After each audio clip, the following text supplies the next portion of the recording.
So I have 15 books to talk to you about today. So talk about with you today. Wow, I phrased that really weird. Hello everybody, my name is Kelsey and we're about to get very, very nerdy with the books I'd like to read this summer.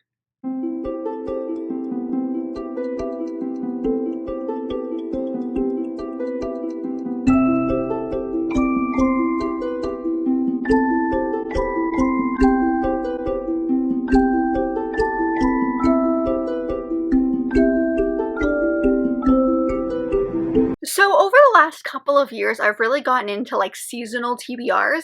I know I haven't really ever done them on this channel besides my fall TBR at the end of last year. But I've always kind of had them in the back of my head. I've never like made official TBRs, but I've always had summer and fall TBRs kind of in the back of my head. Those are the two seasons. I feel like there are things that I want to read at that time. Those are, I don't know, they feel right. So since I did one in the fall last year, I'm going to do my first like official summer TBR. Now I've done like summer like recommendations and I've got some kind of things like that planned, but I've never done like an official TBR, even though like I said, I've always kind of had a few in the back of my head.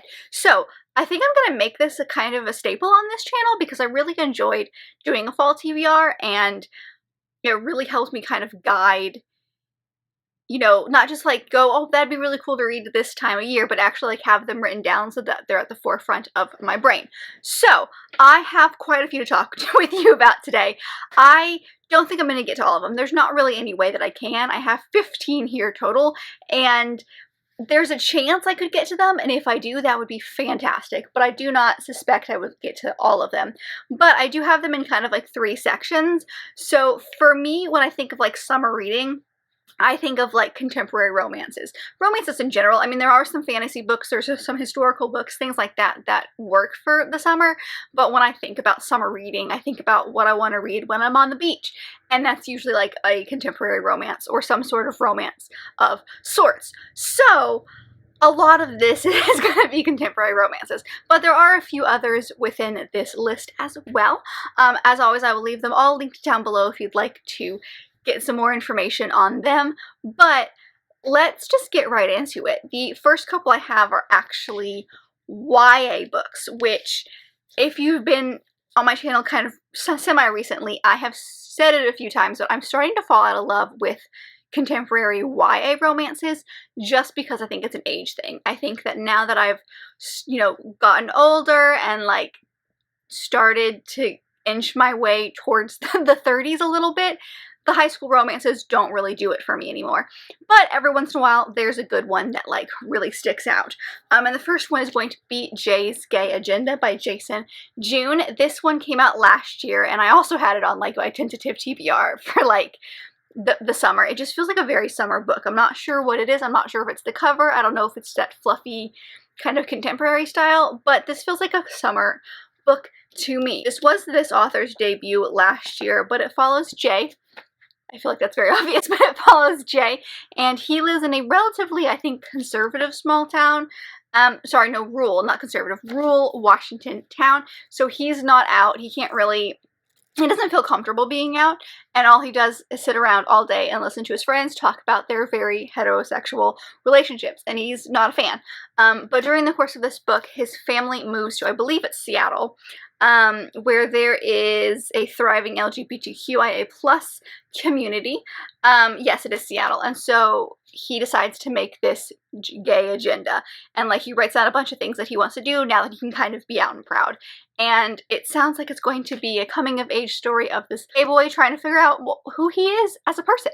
And I just love that. I'm not sure, like I said, if it's set in the summer at all, but it's really him trying to figure out what it means to be in love, who he is as a person, and what it really means to be part of this community now that he can kind of really be himself. So this sounds super fun. I've heard good things from the people who have read it, that I've talked about it here on BookTube, and I don't know, it sounds really cute. Plus it's blurbed on the cover here by Becky Albertalli, who is one of my favorite authors. So yes, please. The other YA romance is Instructions for Dancing by Nicola Yoon. This one also came out last year, and this is, I think, the only book by this author I haven't read. I think I've read all of her books. I mean, I think she only has 2 books, but I think I've read all of her books at this point. But this one involves dancing, and if those of you who know, you know, I come from a dancing household, so like anything that revolves around any sort of dancing makes me very happy. And this is specifically ballroom dancing, which I have an aunt who's like in love with ballroom dancing, and like I've taken classes because of her when I was a little bit younger, and it's just so much fun, okay? Side note, but like that just makes me so happy. But this book specifically follows Evie, and this feels like it's going to be, I think, like maybe magical realism, if I'm correct. It says right here in the synopsis that she doesn't believe in love anymore because one afternoon she witnesses a couple kiss and is overcome with the vision of how their romance begins and how it ends. And so after that, she's kind of has this understanding of like, all romances can end. So I'm curious about that because that, again, feels like a very magical realism element to it. But I believe she gets sucked into ballroom dancing with this boy named X, and so X and Evie end up partnering together, and I think there's a competition maybe that they're training for. But like, first off, look how cute they are on this cover. But I love this idea. I love this dancing competition idea, and this magical realism element makes me very, very curious. So I'd love to get around to this. I've loved this author's past works, so I'd very much like to get to her newest one. So moving on to the biggest section of this, which is going to be adult contemporary. There's more than just, like, it's not all romance, but most of it is. But there's a lot of contemporary here. And the first one is one that you guys haven't seen on this channel yet because I literally hauled it this month. But that is The Gunk, and this is by Stephen Rowley. And I picked this one up a couple of weekends ago when I was visiting my parents. They have this cute little, like, coffee shop that is it's basically a bookshop with coffee, and it makes me so happy. But I picked this one up there because I've had my eye on it for quite a while. And it just sounds like this most like adorable story because we follow our main character Patrick, and he goes by Gay Uncle Patrick, aka Gunk. And he has his niece and his nephew, Maisie and Grant, who come visit him, I believe, every summer for like a week or so. He lives out in Palm Springs, or for week-long visits, that's what I said, from Connecticut, which is where they live. And something happens, and their parents end up passing away, and he ends up being their legal guardian, and he has to come to terms with the fact that he is now in charge of these kids, and he can't be the like fun uncle anymore. He's got to be like an actual parent kind of to them. And it just sounds like it's going to be a beautiful story, like this beautiful family story of all of them getting over this grief, obviously, because that's a huge part of what brings them together. But just like this new relationship that he has to build with his niece and nephew. And it just sounds like it's going to be a very heartwarming story. So yeah, I picked this one up recently, and it's just, I think it's the fact that it's set in Palm Springs that just gives me summer vibes. I mean, also this cover, they're definitely by a pool, but like, there's just something about it. So I hope I get to this one at some point. The next two are by the same author, and that is Beach Read and Book Lovers by Emily Henry. So Beach Read I'm hoping to get to in June because I'm actually going to the beach in June, and it just feels really appropriate to read Beach Read at the beach. But this is the first book by Emily Henry. I have read her second book, which was People We Meet on Vacation, but this one I believe follows 2 authors. One is a literary fiction author and one is a romance author, and I think they knew each other in the past for some reason, and they end up at the same vacation, and they decide somehow they end up writing the opposite genre. So the romance author writes literary fiction, the literary fiction author writes romance, and it's their story. I do know that this touches heavily on grief as well, so I know that that is a big topic within here, so I'm very interested to see how that works. From the one book I've read by Emily Henry, she likes to have that mesh of like very adorable, cute romance feels that you want from a romance, but also have like a very good substance story to it as well. So I'm interested to see how their relationship progresses, but I feel like it's about time that I actually pick up this one. I keep putting it off because I want to read it on the beach. That feels way too appropriate. So I keep putting it off and I keep putting it off, but this year is the year it's gonna happen. So that one I'm reading this summer. And then obviously her newest book, Book Lovers, I mean, it's been everywhere. It just came out in May. So like, I've heard literally nothing but good things. Like, I know I say that a lot, but like in actuality, I have not heard one single negative thing about this book. And everyone comes away from it like crying. And I'm not sure if it's because it's so cute or if something like really impactful happens. So this book follows our main two characters. Our first one is Nora, and she is a literary agent, and she kind of lives her life and the idea of she's not a heroine, but she wants to be. And so her sister, who is very important to her, convinces her to take the entire month of August off and go to this cute little itty bitty town. And I think it's North Carolina. And so she agrees. She's ready to be the heroine of her story, and she keeps running into this guy named Charlie, who is an editor from back in the city where they both live. And I don't think they like each other. I think this is enemies to lovers, in a sense. So it's the two of them running into each other over and over and over again in this little tiny town as they're both vacationing there.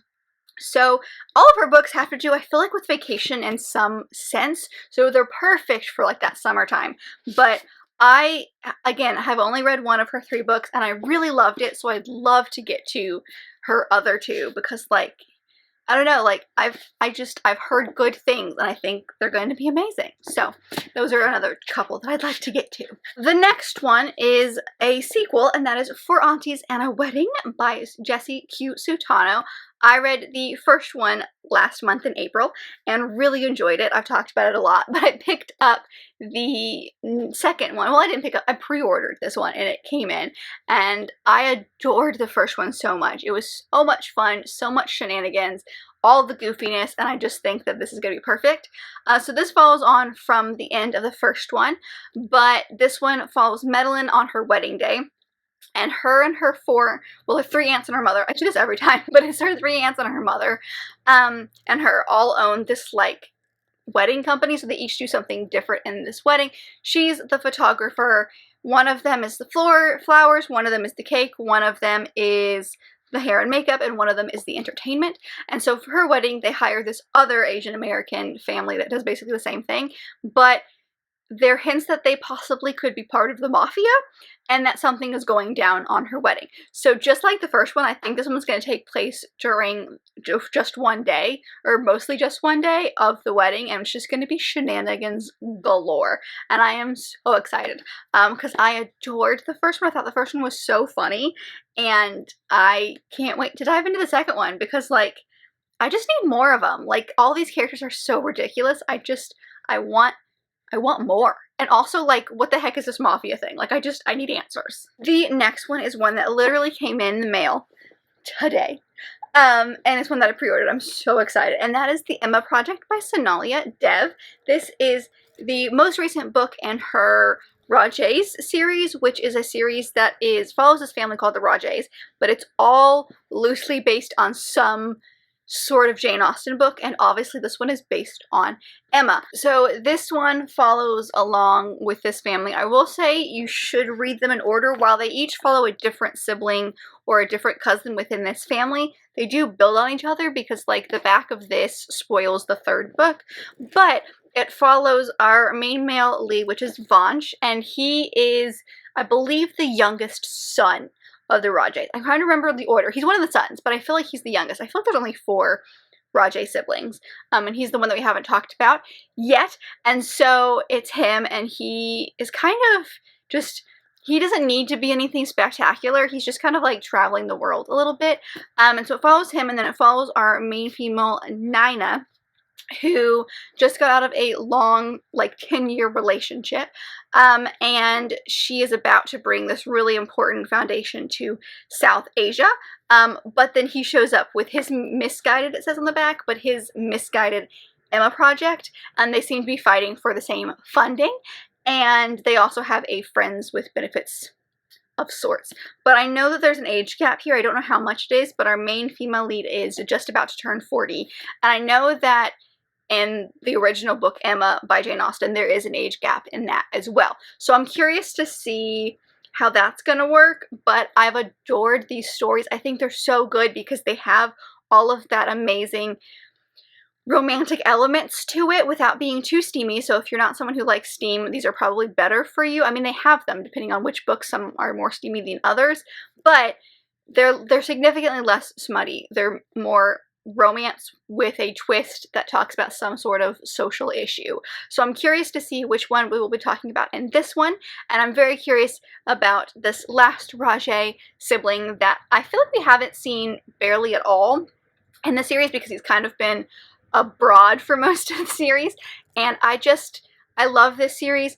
I plowed through the first 3 in I think a weekend, which hasn't happened in a very long time, so I adored him, and I can't wait to dive into the most recent one, so hopefully I'll get to it this summer as well. The next one is another one that I have very specific reasons, and that is One Last Stop by Casey McQuiston. So I say like this one for the summer for lots of reasons. One, I just feel like this writing style, this like contemporary romance would be something that I want in the summer. 1. 2, I read this author's first work on the beach, so it feels appropriate that I want to read their second thing during the summer as well. But this one follows our main 2 characters, August and Jane, and August is kind of cynical when it comes to love, but she is living in New York City, and she meets this woman on a train named Jane, and Jane feels like she's like just rocking that 70s vibe, but it turns out that she's actually stuck in the 70s, and I don't know how that's going to work. Again, magical realism elements I think in this one as well, but it sounds like Jane is stuck in the 70s on this train, and I don't know how that's going to work, but I think there's going to be a relationship of sorts, and from this author's first book, I think the steam is going to be there for sure. I'm not sure if this is new adult or adult. I know their first book was a new adult, so I'm assuming that this is at least a new adult, if not adult, but I'm super curious about this because I love this author's past book. I've heard good things about this, and I'd like to get to this one before I get to this author's newest book. It's just, I feel like I need to. So I would love to get to this one this summer. I don't know what it is about this one, but this one is just screaming summer to me. The next one is another rom-com. Shocking, I know. And that is The Love Hypothesis by Ali Hazelwood. This is one that circulated around, oh my god, forever. I mean, when it came out, everyone was talking about it. And it seems like a love story set in STEM, which a lot of people who are in STEM, you don't really see that kind of thing. So I'm very curious to see how it works. Also, I think it's a hate to love and fake dating, and those are 2 tropes that I love. So in this book, we follow a bunch of scientists, honestly. So our main female lead is a I can never say this word, PhD candidate, Olive, who doesn't believe in love, but her best friend does. And so I think she's trying to get her best friend off her back and says, yeah, no, I've got someone. But being scientists, her best friend needs proof, so she grabs the closest man there to kiss him to prove that she is with somebody, and that guy just so happens to be Adam, who is the hotshot professor, who in my mind I'm thinking maybe not her professor, because I feel like that would be a little iffy, but we'll see when we read it. And so he agrees to this fake dating charade of sorts between the 2 of them, and then I think it obviously will turn real, and I'm curious how it's going to work, but there's all this sciencey stuff to it, which makes me nervous because like science was my least favorite subject in school. I sucked at it. Like, I just barely passed the science requirement for college. Like, science is not my thing. So I'm super nervous about this, but it has a lot of, like, jokes in the back here that seem very, like, nerdy. Like, there's a Star Wars joke here on the back at one point. So I would love to see the nerd culture that's going to be in this book, and I'm just really excited about it. I've heard it's really, really good, so I'm hoping to get to this one as well. The next one is one I've had on a few TBRs here, and that is Much Ado About You. This is one that I actually was gifted the ARC on NetGalley, and I'm trying to be better at it and clean out my NetGalley shelf as far as like what's on there. Get to the things that are coming out right away, but then also clean out the things that have been on there for a while, just so that like I can have A, a better rating, but B, so I can have these books that were super interesting and still interest me that I need to get to. So this one is, I'm not sure how much of a take on Shakespeare it is, but it is a rom-com, and it takes place at a bookstore, and everything about that sounds amazing. So this book just sounds like bookish goodness, I'm not gonna lie. We follow our main character, Evie, and she feels like something is missing in her life, and she gets passed over for a promotion at work, and that's like the final nail in the coffin. And so she's like, screw it! So she takes a holiday away in this cute little English town. And part of the package is that you are staying in this apartment above a bookstore, but you have to work at the bookstore, and it's called What to Do About Books. And so she's so excited about it because she's a huge book nerd, huge Shakespeare lover. She's like, this is perfect. I can work at this bookstore and like just kind of get away from everything for a while. So she does, and as she works there, she's starting to get to know a lot of the people in her town, including this guy who is a farmer nearby, and his name I think is Roan? Yeah, Roan Robinson. And so she's trying to keep him at bay because like she knows that a holiday or a summer romance is going to end in heartbreak because she's going to have to go back to America at some point. And so she's trying to keep him at bay, but his flirtations, I think, will work on her at some point.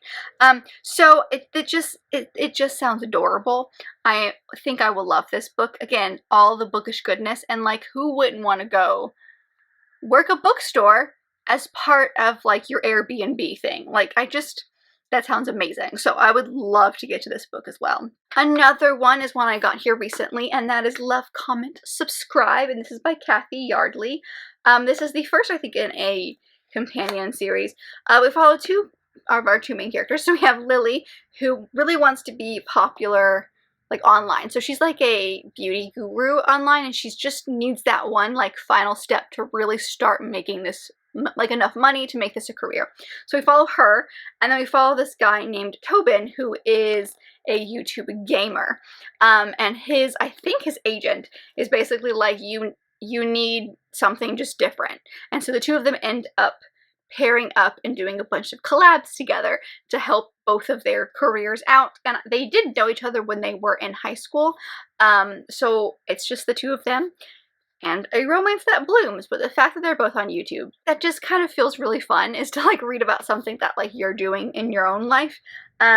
Even though they both are significantly bigger content-wise and stuff, I just think it would be so much fun to read this story. And there's just something about this that really stuck out to me, and I couldn't not get it. So I want to get to this one as well. It just sounds so good. The next one is, I mean, I guess it technically would be the last of the contemporary. I'm not sure how contemporary it is, but that is Wiki Beauty, which is the third in the Dark Olympus series by Katie Robert. This one comes out in June, I believe.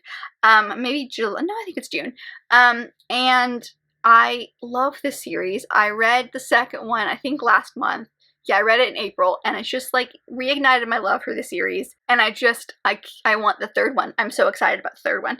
I am a little nervous because I think it is a throuple as well, and I have not had the best of luck with the previous throuple. Not that it was bad. I still gave it like 4 stars, but like, I'm not sure how that chemistry works for me, so I'm hoping to give it, you know, another chance. But this series is based on Greek mythology set in a contemporary setting. So all of them take place in the city of Olympus, and there are 13 people who kind of like run the city, and they're each given like a title, and that title is like the god. So like the title of Zeus, the title of Hera, Apollo, Demeter, things like that. And this one specifically follows Helen of Troy, Achilles, and Patroclus. So I'm curious to see how that's gonna work.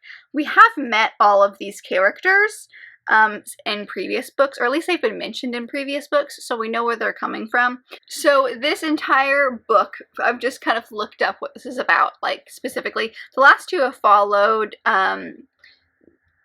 the same family. So the first one followed Persephone, the second one followed Psyche, and in this world they are sisters. So this is the first one that follows someone kind of different outside of that world. But a spot opened up. One of the 13 opened up. I think I know who it is. It's not said in the second book, so I think I know who it is. But a spot opens up, and there's a competition that is set to kind of decide who's going to be the next person for this role. And so Achilles and his best friend Patroclus both sign up to compete to be a possible 13th member. And they think that if they sign up together, they'll have double the chances of one of them getting this role. And Zeus has decided that along with this role, whoever gets it is going to get Helen as a wife. And she's like, excuse me, no. So she enters the competition herself. And so I think it's the 3 of them entering this competition. and figuring out what's going to happen. I would love for Helen to get it, because if it's the character I'm thinking of, it is a male, it's a male god, so like how cool would it be for like a female to be that? I don't know. I just think that this would be really cool, and I'm curious to see how it's going to work, especially because like we met Helen in the second book. I'm not sure we actually met Achilles in anything, and we haven't seen Patroclus yet, but like we've heard of him. So I love this series so much because there's so many good Greek mythology things to it. So I want the third one so badly. Like I want it now. So yeah, yes. And the last couple are my historical romances. The first one is kind of a little on the nose, and that is Secrets of a Summer Night by Lisa Kleypas. So this one, ironically, is the first in the Wallflower series, but the only thing minus the Christmas novella that I haven't read yet. So I'm interested because I've read all like 2 through 4, so I'm curious to see how the series starts because I've read this out of order, but like whatever. So this series follows 4 girls who are all considered wallflowers, but they kind of become friends because of that, and they have each decided that they are going to find husbands at some point. So this one follows Annabelle Payton, and she is like the belle of the ball. Like everyone would love to have her as a wife, except for that she comes with 0 dowry. Her family is on the brink of ruin, so she needs to have a marriage to someone who's gonna, like, that's very, very wealthy. Unfortunately, her most persistent admirer is this guy named Simon Hunt, who only wants her as a mistress, and so it's their relationship of that turning into, I mean, obviously it's going to turn into more, but I would just love to see how the world was introduced to these characters, because I was introduced to them totally differently, and I actually read the 3rd book in the series first, and so I would love to see how this works. Plus, summer's in the title. I love a good historical romance, and I would like to finish out the series, again, minus the Christmas novella, which we'll read at the end of the year. But I'd love to finish out the series, and summer. I mean, come on. And then the next 2 are both also by Lisa Kleypas as well. I just realized that all of my historical romances in this book, or in this video, are by the same author. That's really funny. But I was looking at all the books that I currently own by Lisa Kleypas, and I was looking at the ones that weren't part of a series, because I've got a couple that are part of series, but they're not the first in the series. And these are the 2 that are either the first or a standalone, and they both sound so good. So I was like, well, we're just gonna add them both to the list, because Lisa Kleypas is an author right there with Tessa Dare and Joanna Lindsay that like I've really enjoyed their books, so I would love to read almost, if I can, all of their historical books. And these 2 sound particularly good. So this one is Somewhere I'll Find You. I mean, look at that beautiful illustration. I love these covers. So we follow our main character Julia, who has London at her feet.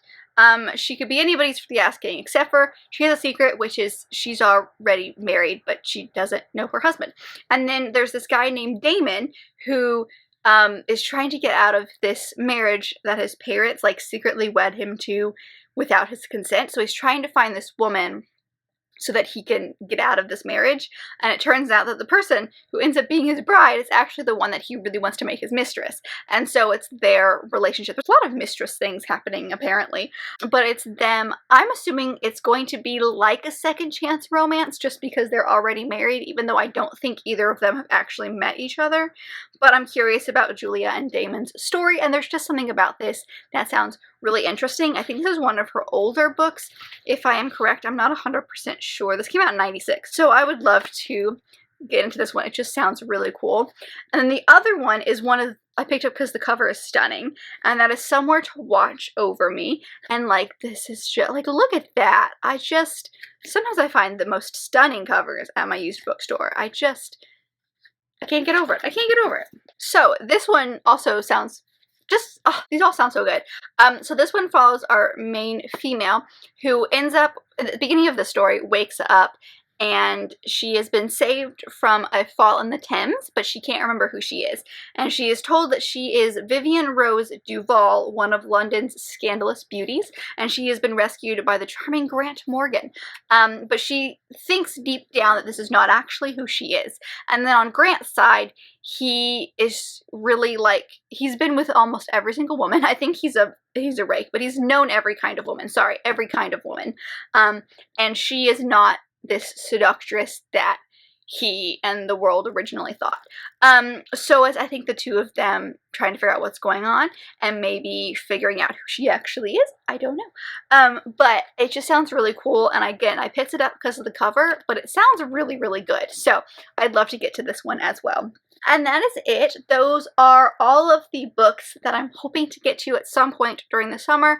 There are many more that I could have put on this list, but those are the ones that I'm going to like solidify it to. We'll see how well I do, but please let me know down below if there's any of these books that I mentioned today that you have read. Please let me know your thoughts, or if you are a seasonal TBR maker, seasonal reader, if you will, let me know what books that you would like to get to this summer. And if you want to comment something but you're not sure what to comment, comment like the sun emoji, because we're getting into the summer, so of course we want all the beautiful sun, and y'all, I'm so excited for the summer, so a sun. But if you like this video, and I very much hope that you did, don't forget to give it a big thumbs up and subscribe down below if you'd like to be part of this awesome growing family. I've also got all my social media down there, as well as other fun bookish links, so don't forget to check all of that out, and I will see you guys in my next video.